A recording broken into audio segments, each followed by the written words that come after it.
Good day, and welcome to the last session on our history of theology and humor and satire.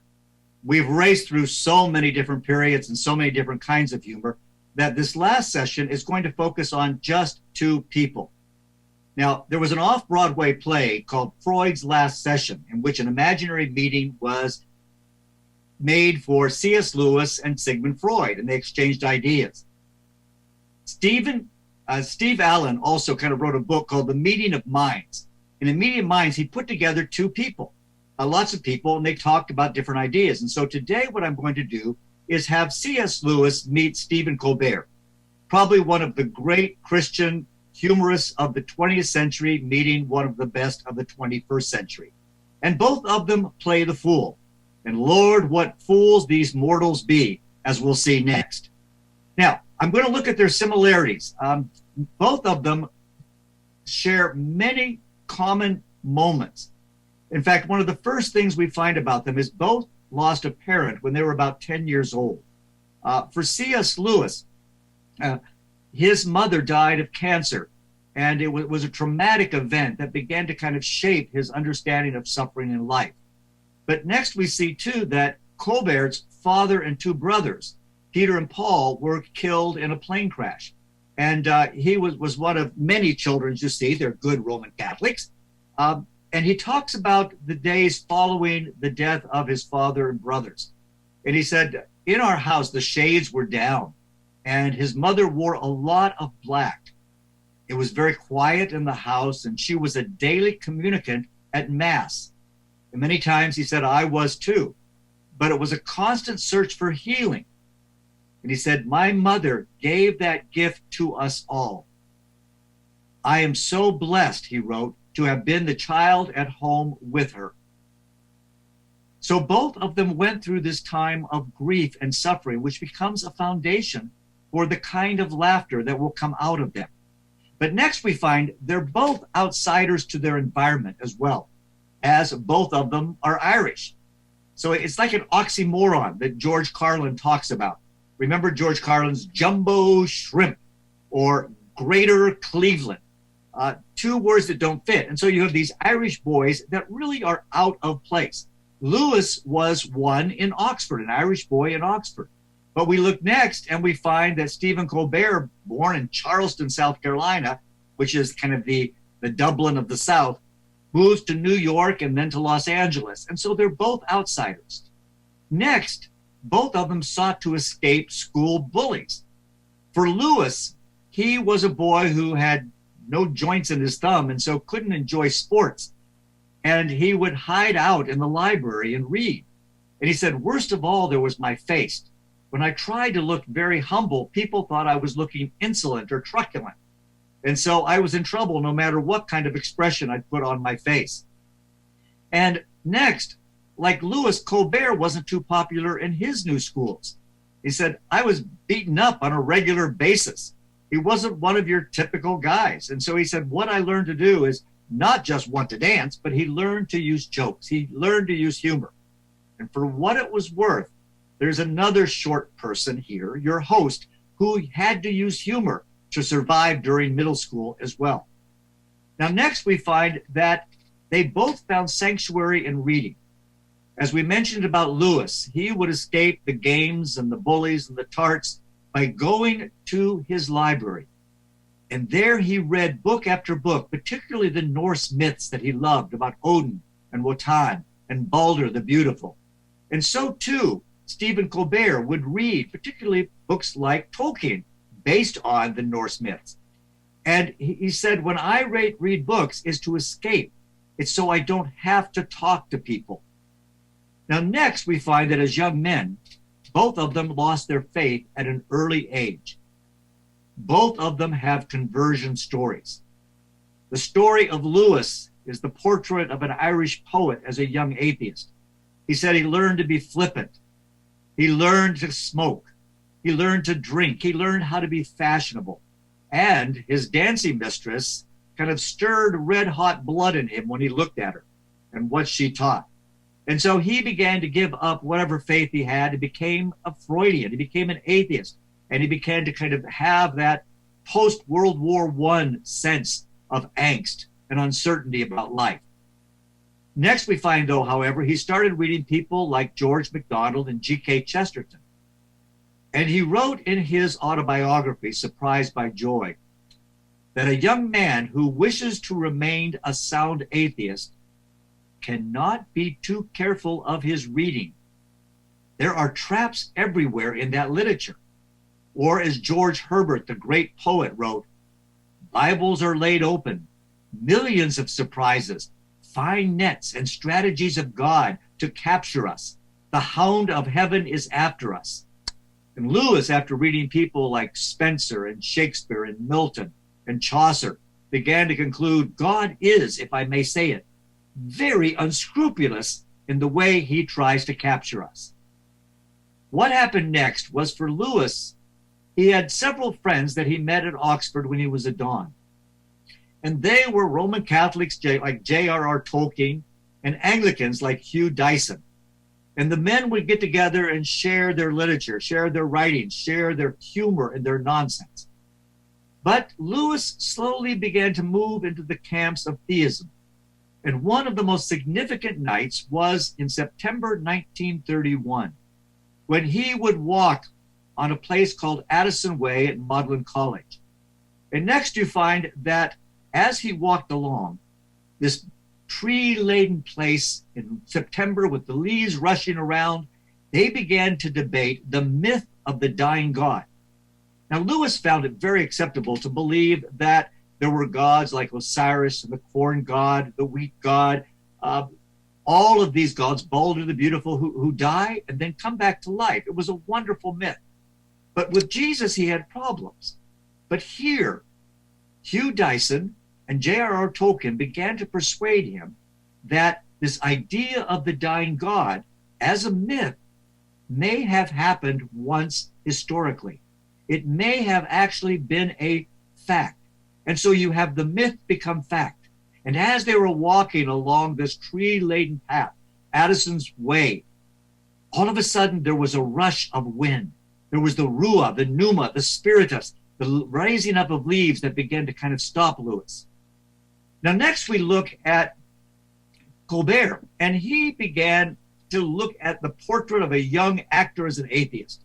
He had moved from Hampton, Sydney to Northwestern University, and he was very depressed about his atheism, but he dressed in black, and he would kind of wander around with that kind of angst that actors always have, and that kind of gothic gloominess that is there. But he was depressed about it, he said, the idea that he was an atheist, because it made him realize that he wanted the idea to see his father and brothers again. And it was heartbreaking to think that it would never happen. And so what we see happening to him next is that he's in Chicago, and he's walking down by the lake, and in this frozen winter weather, there's a man that comes up to him and hands him a Gideon Bible. And it's frozen shut, but his pages are kind of cracked with ice, and he opens it up, and he opens to Matthew 5, and it says, if you're having problems, read this. If you're having kind of a bout of anxiety, read Matthew, where Jesus says, who among you can change a hair of your head? And it began to speak to him and began to read the Bible. And at the same time, he walked into a comedy club, and he began to realize that laughter was something that liberated him from this angst. And so he came to faith and to comedy almost simultaneously. It was a true vocation. Next, he began to choose St. Peter as his favorite saint because of all of St. Peter's flaws. Peter blows it time and time again in the gospel. And we look at the Gospel of Mark, where we find kind of the young writer, Mark, who probably listened to all of Peter's stories. And Colbert said, basically, I suck as a Catholic, but that doesn't mean that I don't keep practicing the faith, that I learn. And so humor became part of his life, much like it was a mark of the Gospel of Mark. Now, next we find that both of them, as they became Christians, affirmed the central orthodox doctrines of the Apostles' Creed and mere Christianity. They believed what the church had always taught and what scripture and tradition taught. Next, we find they both have a similarity of a tremendous photographic memory. Colbert could call quotes from books that he had read when he had guests on his Comedy Central show. And C.S. Lewis was amazing because people could sit in his office and begin a quote from Spenser's Faerie Queene, and he would complete it. Or you would take a poet like Coleridge or Wordsworth. He was able to kind of recall the poetry and the literature that you began. Next, both became public intellectuals and philosophical bullies. Lewis would debate in the Socratic Club. He was not afraid to go into any arena and begin to defend the faith, whether on the BBC or before crowds during World War II. He would go and he would confront people that thought otherwise. And Stephen Colbert, on his Comedy Central program, would basically deal with people straight on, with various agnostics and atheists and anyone who was against the faith.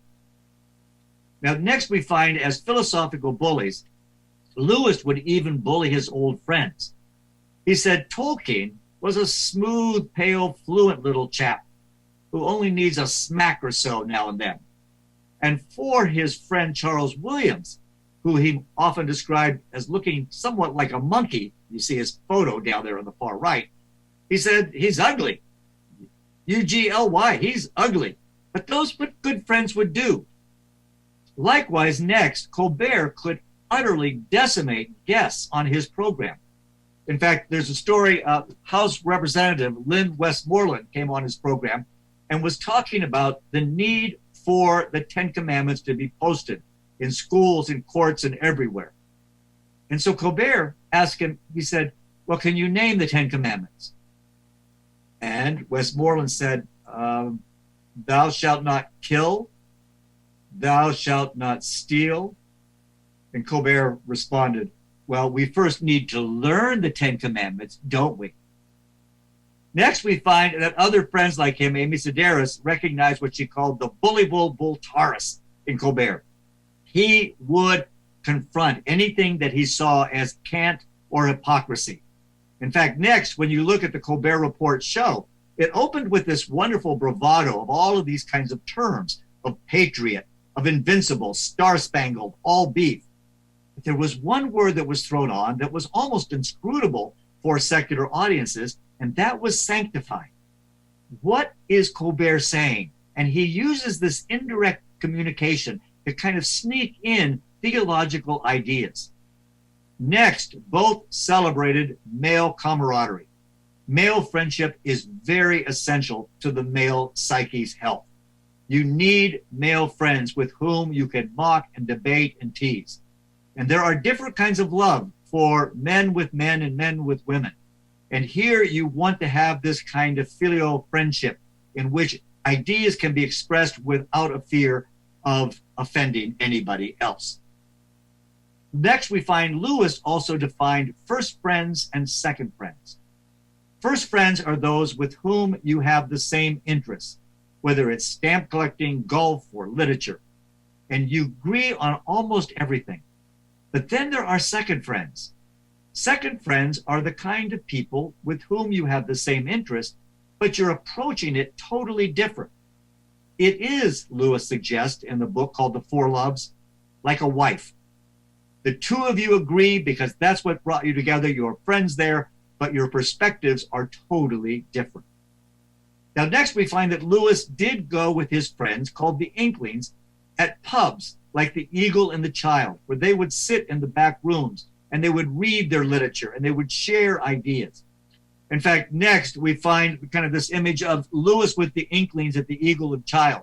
And we find that it is Anthony Hopkins who plays him in the movie Shadowlands. Unfortunately, he's also cast as Hannibal Lecter. And so C.S. Lewis and Hannibal Lecter are the same thing. But hope comes out of that. When you go next, you see that Hopkins has finally become the Pope. And so he plays all three roles. Unfortunately, Hannibal Lecter still kind of lingers in our imagination. The other two are kind of messed up by that. Both next had a friendship with J.R.R. Tolkien. Now, a friendship with Tolkien for Lewis was something that he would meet with him regularly for beer and beef at one of the pubs, or at tea rooms. And their colleges, Merton and Magdalen, were so close together that they would go to different places and meet. In fact, next we find that in Lewis's science fiction trilogy, the Pelandra series, the hero of it is a philologist, which Tolkien was too, whose name is Ransom. Elwyn, the elf friend Ransom. And there's a lot about Ransom that reminds us of Tolkien. And so the two become kind of equated in Lewis's. In fact, it was Tolkien who ransomed Lewis's life and basically introduced him to the Lord Jesus Christ and salvation. And so he becomes a ransom in another way. Tolkien returned the favor next. When you go to his Lord of the Rings, there is this wonderful character, Treebeard. And Treebeard sounds like this blustering C.S. Lewis. In fact, next, even Peter Jackson's film, The Lord of the Rings, when you find a tree, I am no tree, I am an ent. You get a sense of what C.S. Lewis was like, not only in his lectures, but in his tutorials, where he would scare everything, including knowledge, out of his two T's. Now, next we come to Colbert's connection to Tolkien. And he was on the cover of Entertainment magazine, both as Gandalf and Bilbo, kind of dressed in these wonderful disguises. But next on his program, he identified himself as the ultimate Tolkien nerd. As Peter Jackson, the director of the films, himself said of Colbert in Entertainment Weekly, Colbert is not a geek, he is the king geek. He is the great nerd of all nerds. In fact, one of my favorite programs came next when he debated James Franco on the literature of Tolkien. And Franco came on with his kind of chutzpah and arrogance, and he said he wanted to have another Tolkien showdown. And Colbert says, last time you were here, we had a Tolkien showdown. I smoked you like a ham. And it went on next. And Franco says, well, I've been rereading the Silmarillion. And he says, name me just two of the Valar. And Colbert responds, do you want the valor of water, Olmo? Or do you want the hunter of the Valar, Orome? Or do you want the valor of the trees, Yavanna? Or do you want the craftsman of the Valar, Ole? Or do you want his wife, Varda, called Ebereth by the elves who kindled the stars? Or do you want the Lord of the Airs, Manwë? And next, Colbert ended, you come into my house and challenge me on Tolkien, get out of here. Next, we find that both of them performed as ironic satirists. For Lewis, it was as the devil Screwtape. He took on a Kierkegaardian persona, this second voice in which he spoke ironically. And for him, it was the hardest writing he ever did, this kind of itch to turn things inside out and upside down, where God above becomes the enemy and the devil becomes our father below. But it was through this he was able to communicate indirectly many of his thoughts. For Colbert, next, his strong Roman Catholic and biblical roots on social justice came through as his persona on the Colbert Report. And what he would do is make Christians look at ourselves. In fact, Jim Wallace, the editor of the Sojourners magazine, said essentially he was a Hebrew prophet. And he said, let us take a look at ourselves. Look at the mirror and see us. And so he identified with us, but made us confront who we were. In fact, next we find one of his greatest confrontations is when he was talking to the Congress, or he said, if this is going to be a Christian nation that doesn't help the poor, either we have to pretend that Jesus was just as selfish as we are, or we've got to acknowledge that he commanded us to love the poor and serve the needy without condition. And then we must admit that we just don't want to do it. And so Colbert and Lewis would turn us back to the fundamentals of the Christian faith. It's lived theology. For Lewis, it was on the BBC that he first gave Mere Christianity and told us that God is love and that God's love works through men, especially through this whole community of Christians.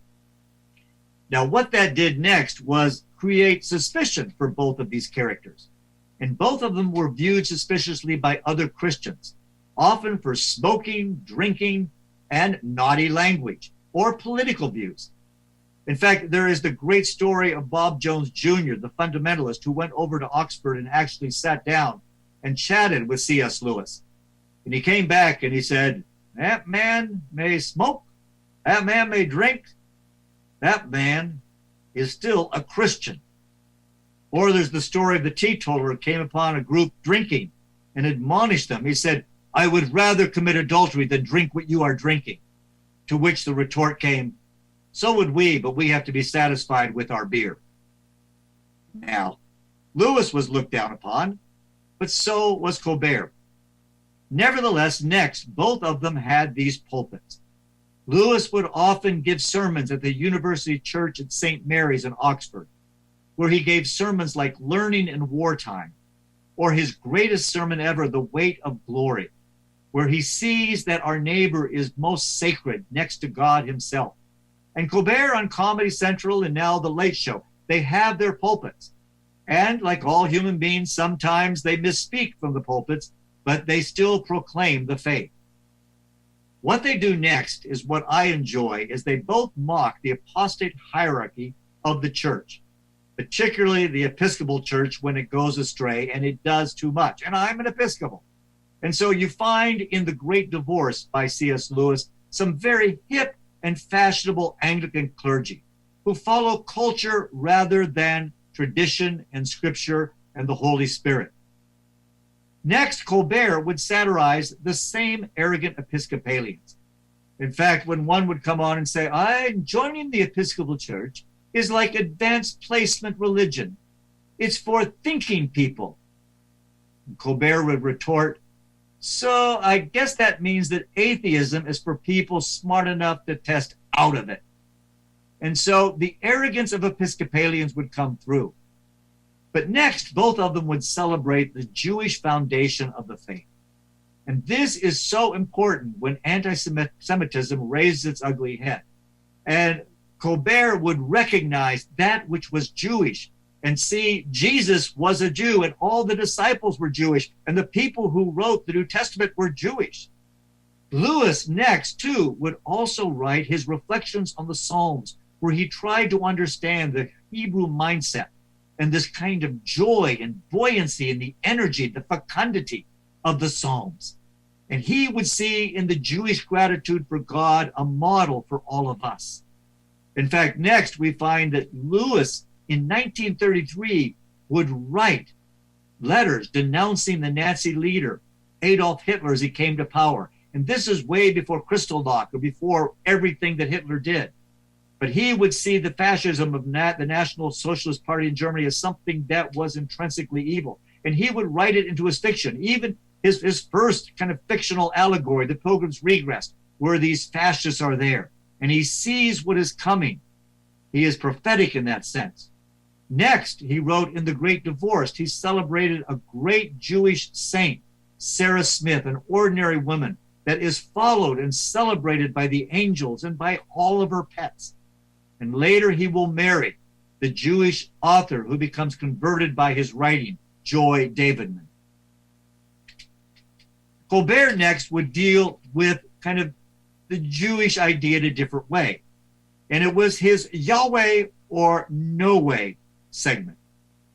Yahweh was that which was divine, which we could recognize that God was actually involved in. And No Way was, this is not of the scriptures and not of the Christian tradition.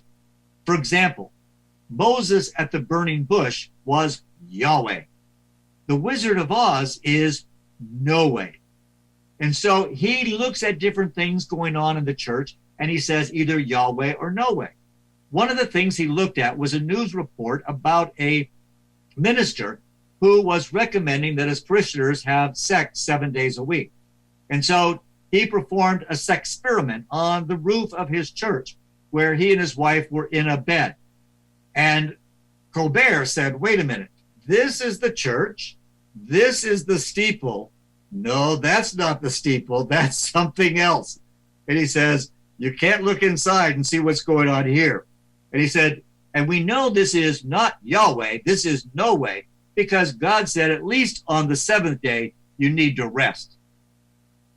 Next, we find that both have rebranded or retranslated the Christian faith for their generations. In other words, they have opened up the windows of the gospel.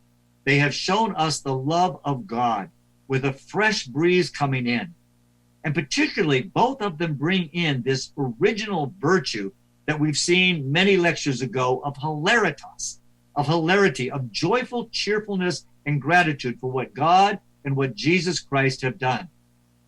Next, we find that even the Wall Street Journal recognizes the impact of this rebrand, because Lewis's little book, Mere Christianity, has gotten a global amen, selling over 3.5 million copies in English. And now it is in Korean and Japanese and Chinese and Polish and all of these other issues. Next, we find they both debated with those who disagreed with them.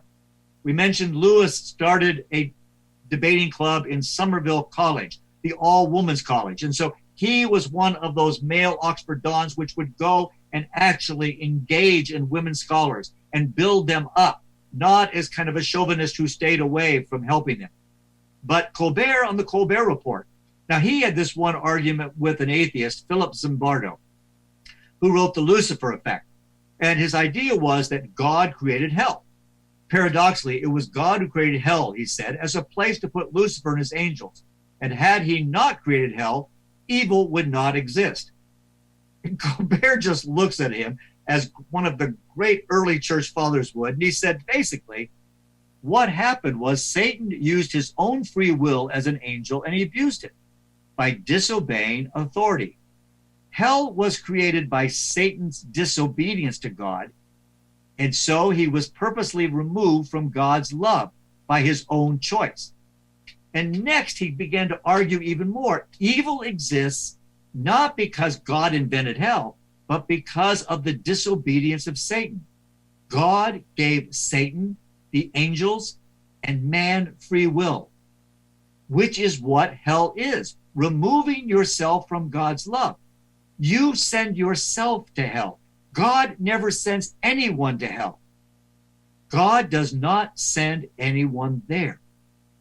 If you say, I don't want you, God, you are rejecting heaven. Now, next, what that got to was his guest condescension to Colbert. And Zimbardo says, well, obviously, you learned well in Sunday school, he said, mocking him. But what came next was the best rejoinder. He says, I teach Sunday school, you mother.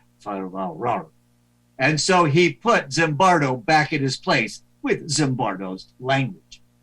Next, we find that both men have been celebrated by Time magazine. Lewis in 1942 with his Devil's Screwtape, and his heresy is orthodoxy in a place called Oxford. And then Colbert himself, you begin to see this man who looks funny, but there is this foundation of faith. Now, what that brings to next is what is called the celebrity bump.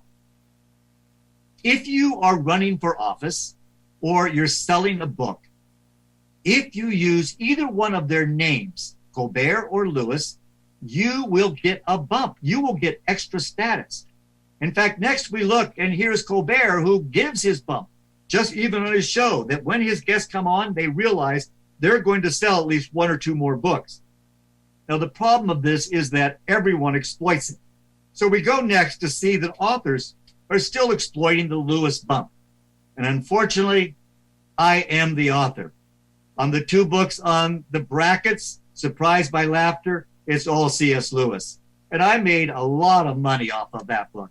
And the book on the middle is God Mocks. It's a history of religious satire from the Hebrew prophets to Stephen Colbert. So the bump comes out, and maybe the bump will even work today, and I will sell another half a copy, at least, of 1 book. Let's get out of that, though. Next, both still retain spiritual confessors. For Colbert is Father Jim Martin. Father Jim Martin is his confessor. He is his Jiminy Cricket, who will come and speak into his life. And C.S. Lewis had Father Walter Adams.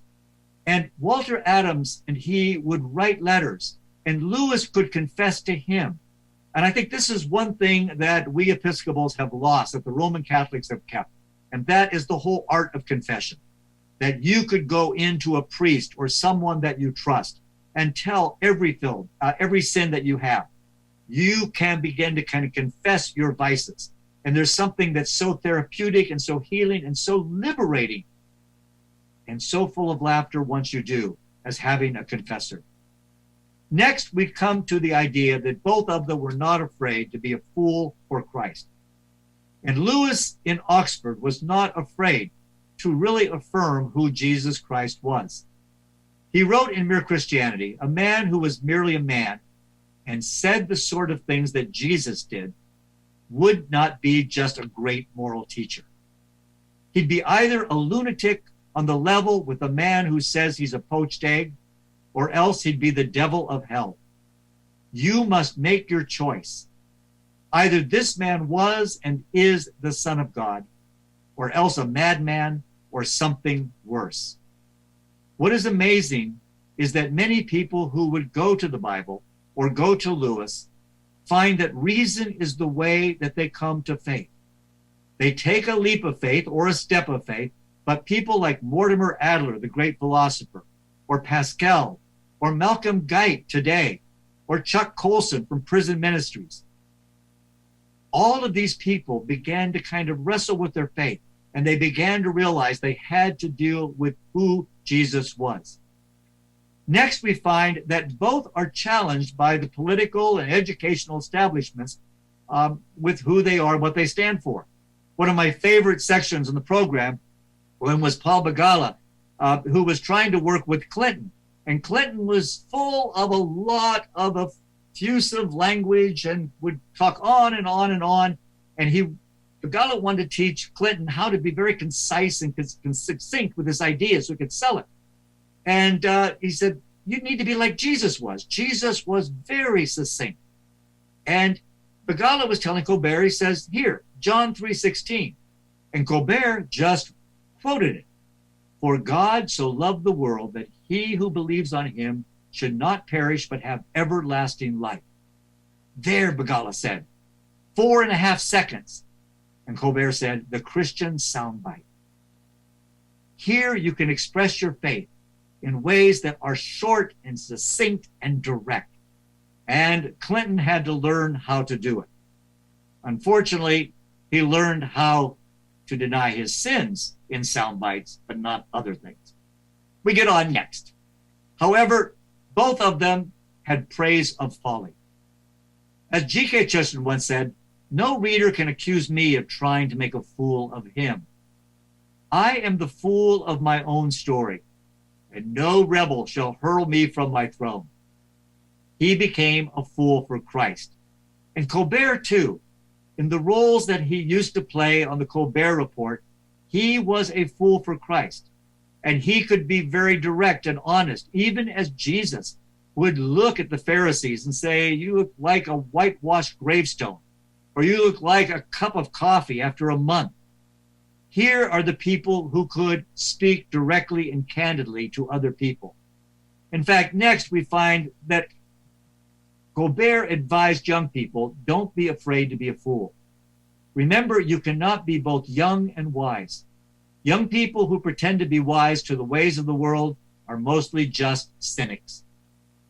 Cynicism masquerades as wisdom, but is the farthest thing from wisdom, because cynics don't learn anything. Cynicism is a self-imposed blindness, a rejection of the world because we are so afraid it will hurt us or disappoint us. Cynics always say no, but saying yes begins saying things. Saying yes is how things grow. Saying yes leads to knowledge. Yes is for young people. So for as long as you have the strength to, say yes. In fact, it is Jesus who comes to us and says, not no, but yes. Next, we find an interview asked Colbert what he would like to ask Pope Francis should the popular pontiff ever agree to sit on the Late Show chair for an interview. And Colbert said that he would applaud this pope for many things, and he would ask him about being a fool for Christ. What does that mean? Well, next we find that Lewis gets back to that in the 11th letter of the Screwtape Letters. He talks about the kinds of laughter. There's the laughter of joy, which is a reunion with God and with people we have lost. There's the laughter of play and fun, where we just enjoy running and laughing and reading and playing with other people. There's the laughter of the joke proper, which deals with incongruity, but it can go good or bad, and you can lead to vice or to virtue with that joke. But worst of all is the laughter of flippancy, where you laugh at other people, where you demean them and disparage them. For Lewis, he said, the English take their sense of humor so seriously that a deficiency in this sense is almost the only deficiency at which they feel shame. So they have to have a sense of humor. Next, we find that Stephen Colbert conversed with Father Thomas Rosica of Sultan Light Catholic Media. And what they talked about were Lewis's 4 kinds of laughter. And again, they agreed that there are kinds of laughter that God gives us. Next, we get lastly to the idea that both were acquainted with grief. As we started off, we saw that Lewis lost his mother to cancer, and Colbert lost his father and 2 brothers in the plane accident. And so grief was the foundation. But grief was only the beginning, because later in life, Lewis would lose his good friend Charles Williams during the war.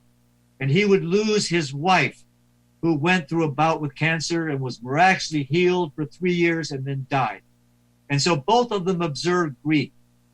And next we find that both of them, for them, loss was inextricably tied to faith. And it pointed back to Jesus' suffering and telling them how to approach life. In fact, Colbert wrote, he says, that's my context for my existence, is that I'm here to know God, to love God, to serve God, that we might be happy with each other in this world and with him in the next. That's our catechism, he says, and it makes a lot of sense to me. I got that from my mom and my dad and my siblings. Basically, we have learned it from the scriptures and from the church fathers and church mothers who teach us what that is like. And Colbert went on next to say, when I look at the death of my father and brothers, I've learned to love the thing which I most wish had not happened. He says, I didn't want it to happen, but I read a letter from Tolkien, and Tolkien was talking about a tragedy and a grief. And he said, what punishments and what sufferings from God are not gifts? Even death itself is not just the punishment of sin, but death will be a gift that leads us through a door to eternal life. He says, I have learned to love that kind of suffering and to be grateful for it. And it's a paradox, but I can live with both of them together. So next, in the end, both were surprised by joy. For Lewis, joy is the serious business of heaven. For Chesterton, it was too, that Christians have this joy that surpasses what we are going through. And Colbert had a note taped to his computer that read, joy is the most infallible sign of the existence of God. And so they were both surprised by joy. Next, last, I want to thank Bob Anderson, our producer and friend. And he has been here throughout all of this suffering and grief and still joyful.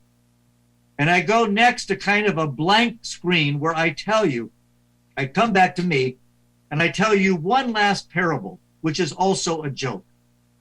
And it's my favorite that I've used over and over again, but it gets to the point of all of this history of laughter.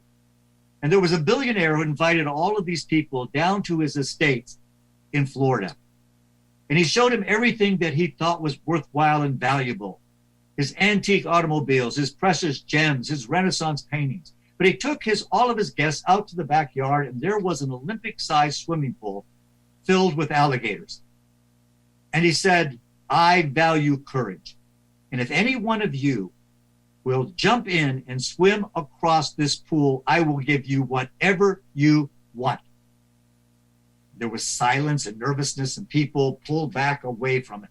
And suddenly there was a young man in the pool, And he was swimming across so fast, his arms splashing at the water, alligator jaws snapping at his heels. He got to the side, he got out, he was sweating and wet and covered. And the billionaire was amazed. He came up and said, "That was amazing. That was stupendous. What do you want?" And the young man, breathing, said, "I want to know who pushed me in." That's what we all want to know. Who pushed us into this pool of crocodiles we call life? It is one who is behind us all and who will give us laughter. It is the one who, through our grief and our suffering, gives Christians throughout history the gift of laughter. And I pray that as we end this series, that you will keep discovering his gift of joy and laughter. Thank you.